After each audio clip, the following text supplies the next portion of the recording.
Salamlar hər bir izləyiciyə. Bugünkü dərsimiz Azərbaycanla bağlı ümumi məlumat, eləcə də ölkəmizin geoloji quruluşu, süxurların yaşı və tektonik zonalar olacaq. Azərbaycanın ümumi sahəsi 86,6 min kvadrat kilometrdir. Ölkəmiz sahəsinə görə kiçik ölkələr siyahısındadır. Hətta kiçik miqyaslı xəritələrdə siyasi xəritələr üzrə Azərbaycanı rəqəmlə göstərirlər. Azərbaycanın ümumi coğrafi mövqeyini xəritə üzərində tapmaq istəyirsinizsə, mütləq şəkildə Xəzər dənizinə baxacağıq. Xəzər dənizinin qərb sahillərində və Abşeron yarımadasını çox rahatlıqla buradan görə bilirik. Abşeron yarımadasına əsasən Azərbaycanın mövqeyini görmək mümkündür. Ölkəmizin coğrafi koordinatlarını desək, ümumən hesablamalarda enlik olaraq 40 dərəcə şimal enliyi, uzunluq olaraq 50 dərəcə şərq uzunluğu ilə məsələləri işləyirik. Adətən koordinatlar üzərində hesablamalar apararkən, günəş şüalarının düşmə bucağını hesablayarkən və yaxud da saat qurşaqları ilə işləyərkən mütləq şəkildə yuvarlaqlaşdırılmış formada biz 40 şimal enliyi və 50 dərəcə şərq uzunluğundan istifadə edirik. Amma sırf koordinat üzrə götürülsə, Azərbaycan 38 və 41, hətta 41-i keçir 42 dərəcə şimal enlikləri arasındadır. 44 və 51 dərəcə şərq uzunluqları isə onun meridianal uzunluğunu göstərir. Yəni, tam olaraq Azərbaycan ekvatordan şimalda, eləcə də Qreenviçdən şərqdə yerləşən bir ölkədir. Yəni, biz şimal və şərq yarımkürəsində yerləşirik. Azərbaycan Respublikasının 5 ölkə ilə quru sərhəddi vardır. Gəlin, baxaq bu sərhədlərimizə. Şimaldan Rusiya ilə sərhədlərimizin uzunluğu burada aydın şəkildə görsənir. Rusiya ilə Azərbaycanın sərhəd uzunluğu 395 kilometrə bərabərdir.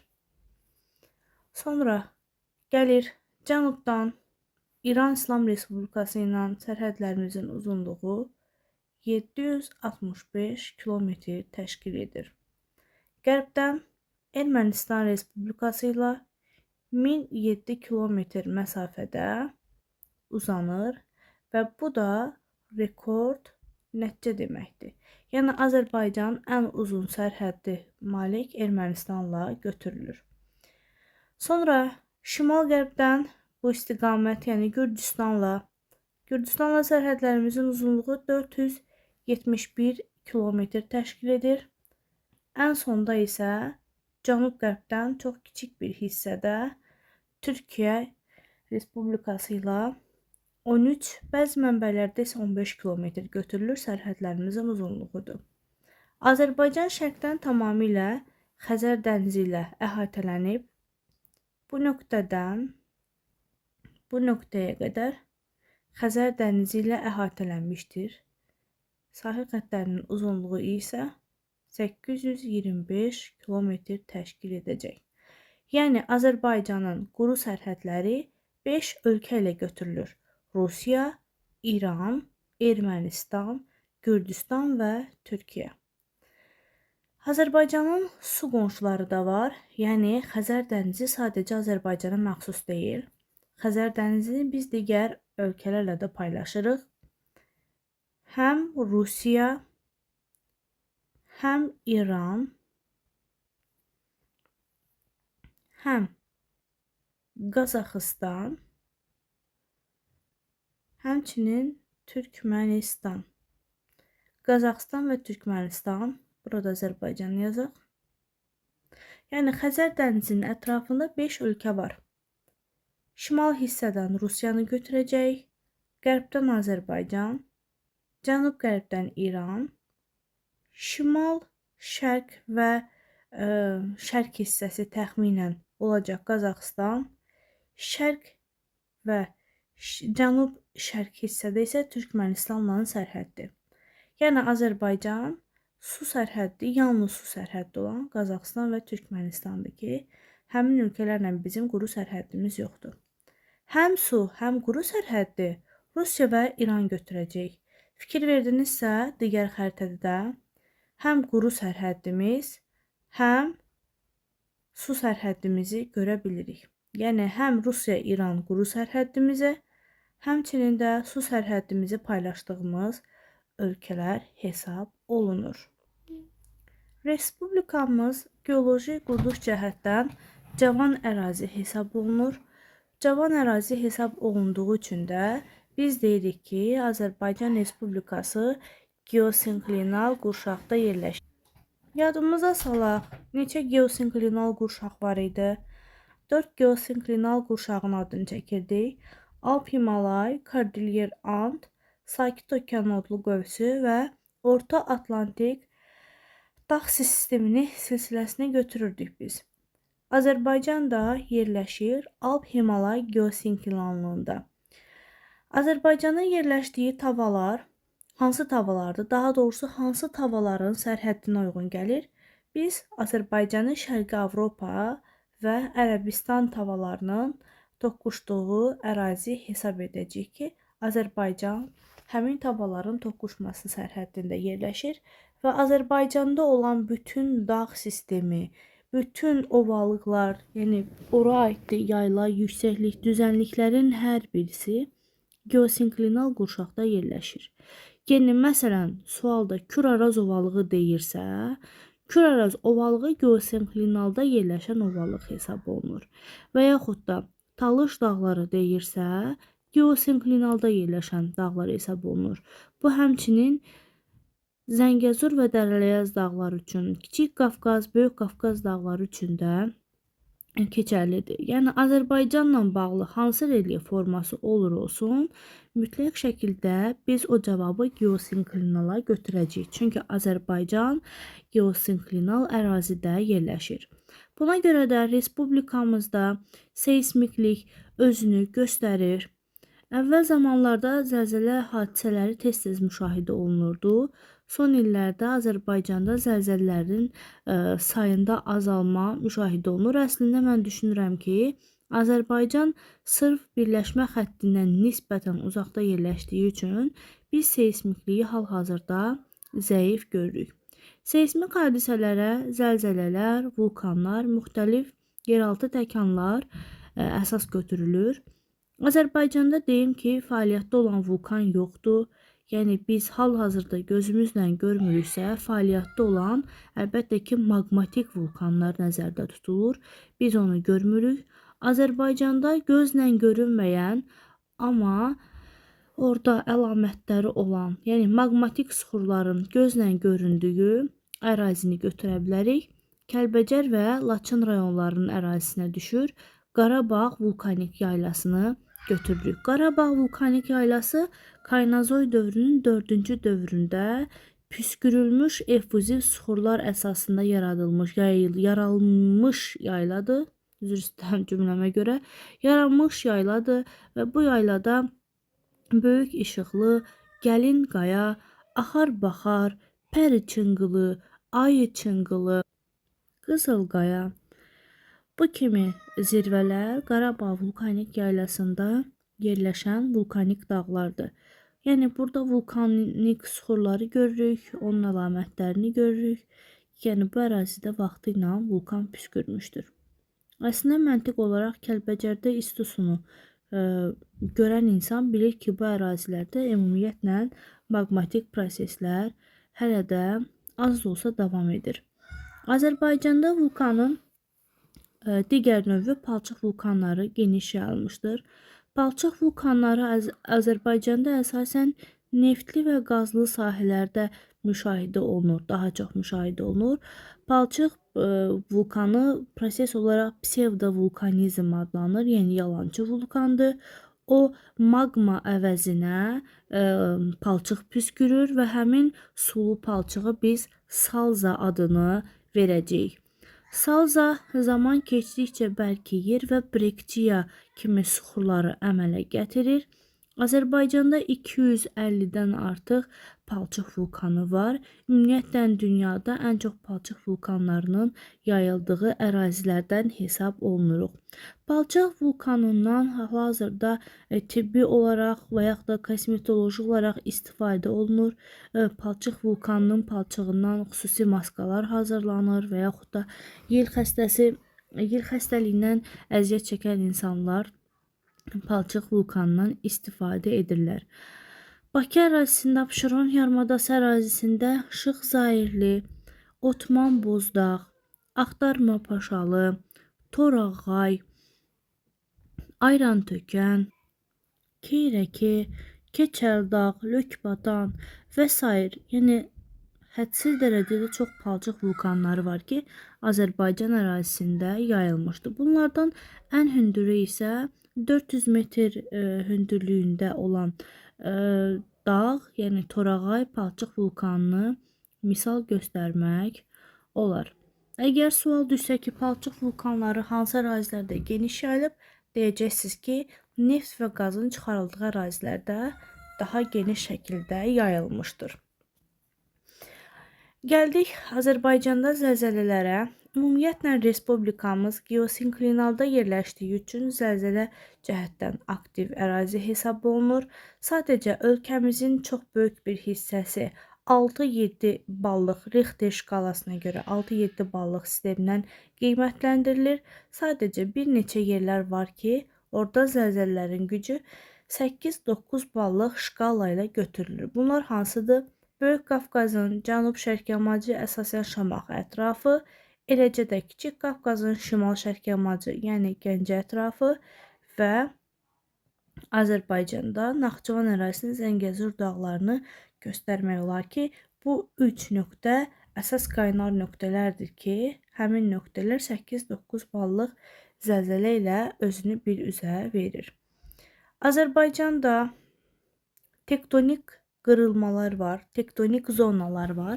Bu tektonik zonaların gəlin adlarını öyrənək. 5 tektonik zonanın 3-ü çökmədə, ikisi isə qalxmada yerləşir. Birinci növbədə gəlin yadımıza salaq. Geosinklinalda qalxmalar antiklinal, qırılmalar, enmələr sinklinal. Antiklinal, sinklinal adlanırdı. Deməli, dağlıq ərazilərimiz antiklinal ərazilər, çökəklik düzənlik ərazilərimiz isə sinklinal ərazilər hesab olunacaq. Birinci gəlir Ön Qafqaz çökməsi. Ön Qafqaz çökməsi təxminən bu ərazilər götürülür. Samur Dəvəçi ovalığı, Şollar düzü, eləcə də Qusar mayili düzənliyinin bir hissəsi, yəni düzənliyə çıxan hissəsi, daha doğrusu ovalığa çıxan hissəsi Ön Qafqaz tektonik çökməsinə gedir. Eləcə də biz bunu Ön Qafqaz tektonik sinklinalı və yaxud da sinklinoriumu da adlandıra bilərik. İkinci hissə gəlir Böyük Qafqaz tektonik qalxmasıdır. Böyük Qafqaz tektonik qalxmasına bütövlükdə Böyük Qafqaz dağlarını əlbəttə ki biz götürəcəyik. Baş Qafqaz silsiləsi, yan silsilə, burada Ləngəbiz, Qovdağ, Niyal dağ, Ələt, sonra Qusar mayili düzənliyinin dağlığa yaxın hissəsi, eləcə də Abşeron, Qobustan ərazisini götürəcəyik.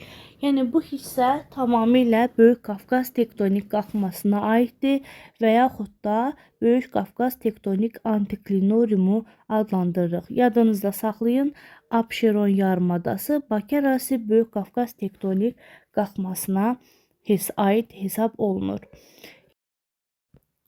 İndi isə gəldik Kür tektonik çökməsinə. Kür tektonik çökməsinin olduğu ərazilər Qanıq Əyriçay, buradan Acınoxur, Ceyran çöl, bütövlükdə Kür Araz ovalığı, bunun içərisinə daxildir Mil düzü, Muğan düzü, Şirvan, cənub-şərqi Şirvan, Salyan düzü, eləcə də Lənkəran ovalığı, sonra buradan Gəyən düzü, İncə düzü və Hərəmi düzü. Bunların hər biri daxildir Kür tektonik çökməsinə. Bunu yaddan çıxartmayın. Yəni Lənkəran ovalığı da Kür tektonik çökməsinə aiddir. Bu hissədə Qanıq, Əyriçay, Acınohur, Ceyran çöl. Kür tektonik çökməsinə və yaxud da Kür tektonik sinklinoriumuna daxil olan ərazilərdir. Gəldik 4-cü tektonik zonamıza, yəni Kiçik Qafqaz tektonik qalxması. Kiçik Qafqaz tektonik qalxması bütövlükdə Qafqaz dağlarını əhatə eləyir. Həmçinin Naxçıvanda Dərəliyə, Zəngəzur dağları və həmçinin bəzi düzənlikləri də özündə göstərir. Həmçinin Talış dağları da Kiçik Qafqaz tektonik qalxmasına daxildir. Yəni, bir sözlə, Kiçik Qafqaz tektonik qalxması bütövlükdə Kiçik Qafqaz dağlarını, həmçinin Naxçıvanın bütün dağlıq ərazilərini və burada yerləşən Ordubad düzü, Yayçı düzü və Gülüstan düzü də daxil olmaqla, həmçinin cənubdan Talış dağları tamamilə Kiçik Qafqaz tektonik qalxmasına aiddir. Sonuncu, Araz-Cavan platforması. Araz-Cavan platforması Gülüstan düzünə qədər olan hissəni götürəcək ki, bunlar hansı ərazilərdir? Burada Sədərək düzü, Şərur düzü, Böyük düz və Naxçıvan düzü hesab olunur. Yəni bunların hər biri Araz-Cavan platformasına aiddir və yaxud da çökməsinə aiddir. Gəlin bir də təkrar eləyək, bunlar yadımızdan çıxmasın bizim. Deməli, Kiçik Qafqaz tektonik qalxmasına daxil olan düzənliklər Ordubad düzü, Yayçı və Gülüstandır. Digər bir rəngdən götürək. Araz-Cavan platformasına Sədərək düzü, Şərur düzü, Böyük düz və Naxçıvan düzünü götürürük. Bu da belə. Bu bizim tektonik zonalarımız. Bir də nəzərinizə çatdırım ki, hər bir tektonik zonanın ayırdığı sərhəd qırılma xətti adlanır. Həmin qırılmalar boyunca tektonik hadisələr daha fəaldır. Məsələn, bu hissəni götürsək, bu qırılma xəttidir. Sonra buradan keçən xətt qırılma xəttidir. Buradan keçən xətt qırılma xəttidir. Yəni bunların hər biri qırılma xəttləri ən aktiv şəkildə özünü göstərir. Baxın, mən nə söyləmişdim? Qırılma xəttlərinə Şamaxı ərazisi, Gəncə ərazisi, digər tərəfdən isə dağlıq ərazilər. Baxın, bir dənə Naxçıvan qırılma xəttindən kənarda yerləşir nisbətən, amma Gəncə və Şamaxı tam qırılma xəttinin üzərində yerləşdiyi üçün seismik cəhətdən ən fəal ərazilər hesab olunur. Yəni, sual düşə bilər ki, qırılma xətti boyunca nə yerləşir? Tektonik zonaları ayıran sərhədlər boyunca deyəcəksiniz ki, həmin ərazilərdə seismiklik yüksəkdir, zəlzələlər müşahidə olunur, eləcə də yeraltı mineral bulaqlar daha çox səthə çıxır. Bu belə. Gəlin biz düzənliklərimizin adlarını əzbərləyək. Birinci başladıq Samur Dəvəçi ovalığı. Burada şollar verməyib, yaxınlığında şollar var. Qusarmaylı düzənliyi, Yaşma düzü. Bunların hər biri Qusarmaylı düzənliyinin yarısı. Ön Qafqaz tektonik çökməsinə daxil oldu. Acınohur düzü bu hissədədir. Qanıq buradan versə daha yaxşı olardı. Qanıq, Əyriçay, Ceyran çöl düzü. Burada Qarayazı düzü, Gəncə Qazaq düzü, Qarabağ düzü, Şirvan, Cənub-Şərqi Şirvan, Araz və Kür çaylarının, Kür və Araz çaylarının arasındakı Mil düzü, birləşəndən sonra kənarda qalan Muğan düzü, Salyan, Lənkəran ovalığı, Gəyən, İncə, Hərəmi düzü.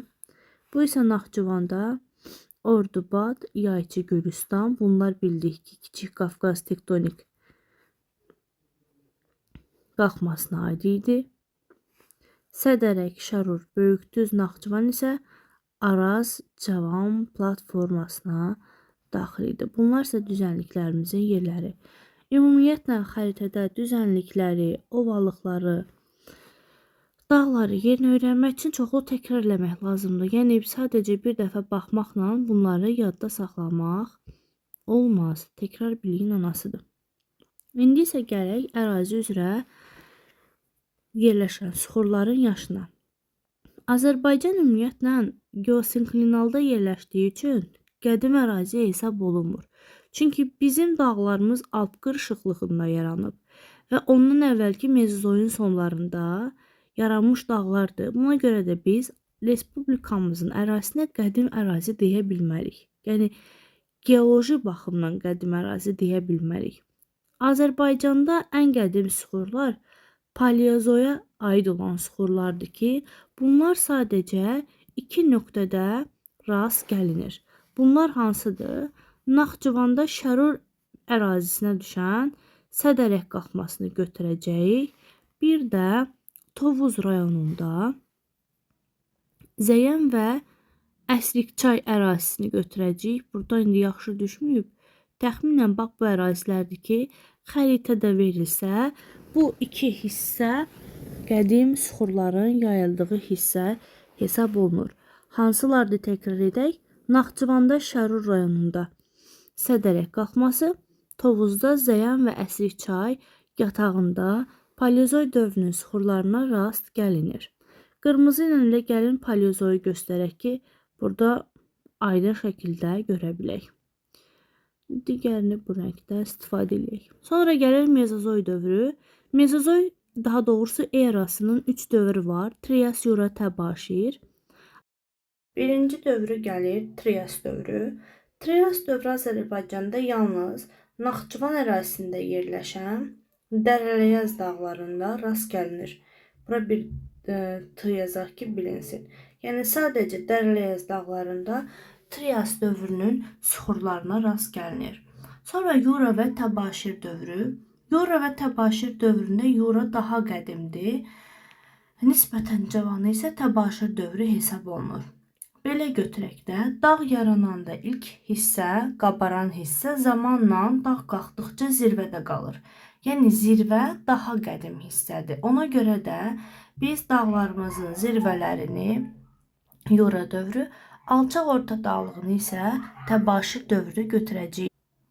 Jura və Təbaşir dövrü Azərbaycanda Talış dağlarında yoxdur. Jura Təbaşir dövrünü biz Böyük və Kiçik Qafqaz dağlarının ərazisində götürəcəyik.